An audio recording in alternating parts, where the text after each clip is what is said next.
So yesterday I went out to my special big parking lot to drive my Merv, and about 1 minute in, heard a little bit of thrashing around inside of the drivetrain. I was curious what it was, but I just kept on going. Then all of a sudden, the vehicle just stopped moving. So I stripped my spur gear completely, and I've thrown it out, but the pinion gear on my motor actually snapped in half.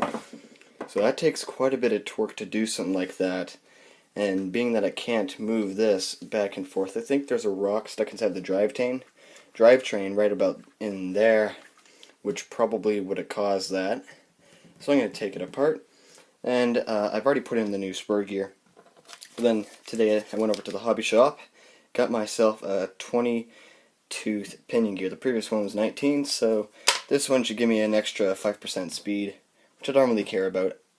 Honestly, I would have gone for a smaller pinion so that it wouldn't disturb the differentials as much as they did before. But hey, this is just gonna have to do. So I got my mini Revo back together. That went all pretty great, but I was actually looking at the Sidewinder SV3 cage that I currently have on here. I was just curious how I could actually change this design and actually make it functional and more user convenient. So maybe I could produce these on eBay and sell them or something like that. I've always had that kind of idea in mind, and the same kind of goes with the other design that just bolts down for the Valenian ESC plate. So I went off this design, and the major flaw that I had with it, if I could move this over, so you could see that the tabs that slide in to the grooves on the chassis for this vehicle, they're actually built into this piece of plastic right here, which means you have to flex them and just barely break them to fit the ESC in there. So I came up with this new design. Is this part of it? Yeah, it is. And then here's the other piece. I just got this printed today. I've had it prepared for about 1 week now. And essentially how this works is I've deattached these two pieces that slide onto the chassis, made its own plate for it, and then it attaches onto this piece, which I can easily slide the ESC into. I just have to slide it down, and that will not give me any problems.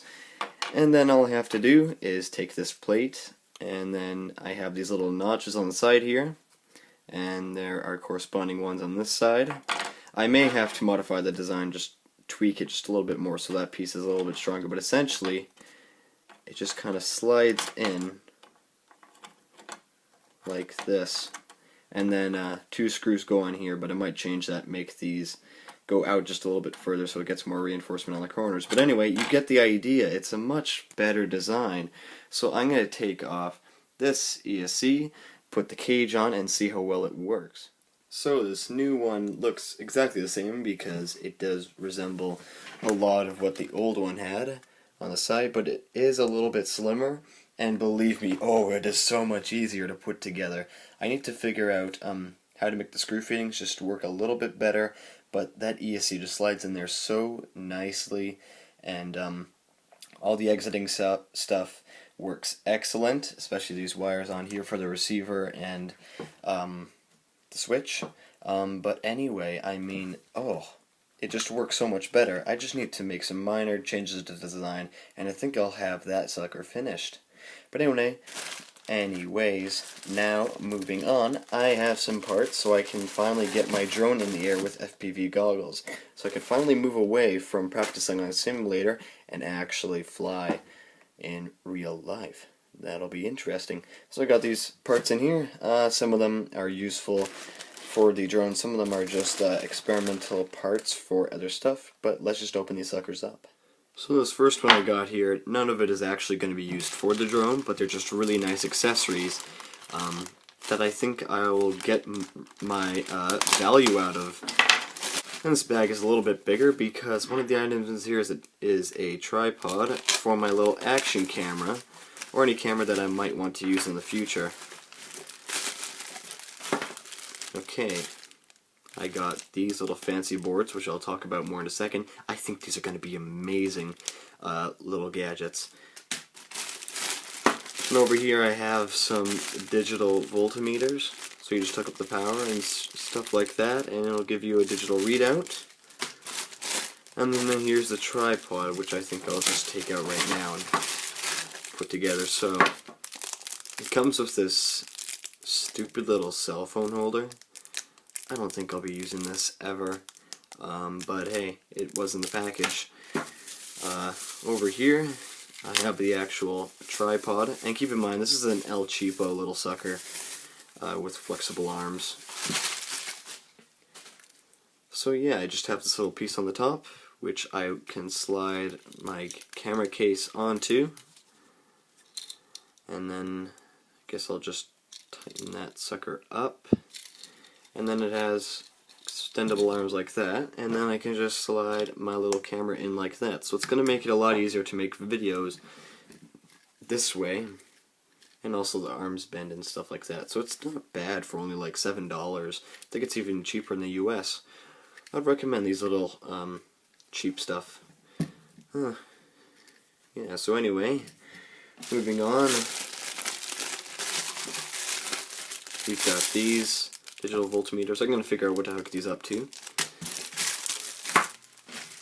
And then over here we have these little USB power boards, and oh boy, I think you guys are going to love this stuff. Just going to open it up. So the main idea here is, okay, so first of all, you're hinting that there's USB outputs here. And that is because you hook up power here to any of your LiPo batteries or any power supply that's in between 5 and 25 volts, I think it is. So pretty much any of your batteries, you hook up power to these so you can plug it in, and you get output power with USB. I think this is just genius, and each of these boards were only about $4. So really just amazing gadgets. I'm going to get some of those going right away. I honestly think it's great for any hobbyist whenever they go out camping or anything like that where there's not many batteries. Well, of course I have a bunch of spare batteries around, so I think these little gadgets are going to be just amazing. So simple, but I bet these will do so much. And in this package over here, I have the stuff to finish off my drone, like some adapters and some power wires, just so I can get my goggles working. So here's everything in here. I have some XT60 plugs, so I could do some little soldering projects.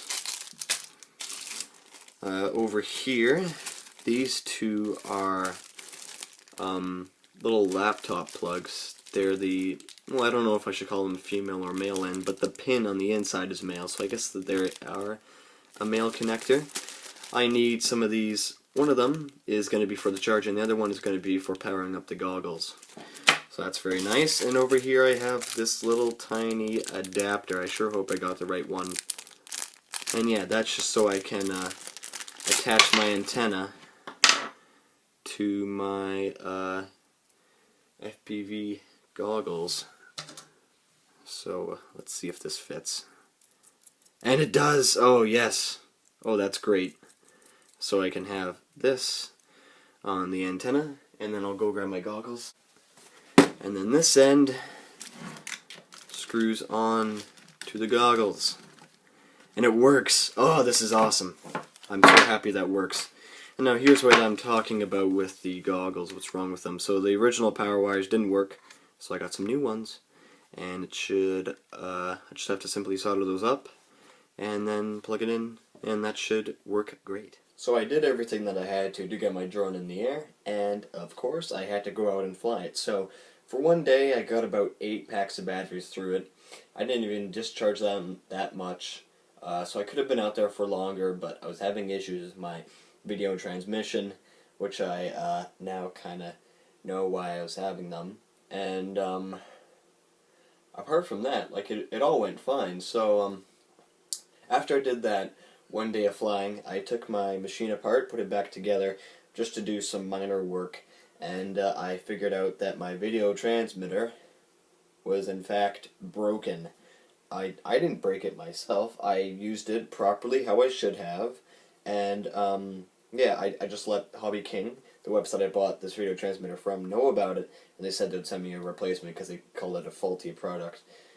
I don't really know much about why that could have happened, but anyway, I'm getting a new one sent here, and it should be arriving pretty quickly. Some other things that are pretty neat. I put together these one little USB devices with my XT60 connector, and I also have the voltmeter hot glued onto the surface of the board. So, whenever I plug this in, I have two USB outputs right there, and I also have a voltage readout. It goes this way, I'm pretty sure. I don't know. Anyway, yeah, that's just kind of how the little sucker works. For the other board, I think I might put a Traxxas or another XT60 on there, but I want to make a tutorial video for that, because I'm sure that anybody that is into drones or RC cars, they have all these batteries laying around.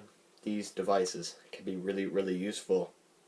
Even for those people that are out of the hobby, they still want to use their batteries for something. These devices will be very nice.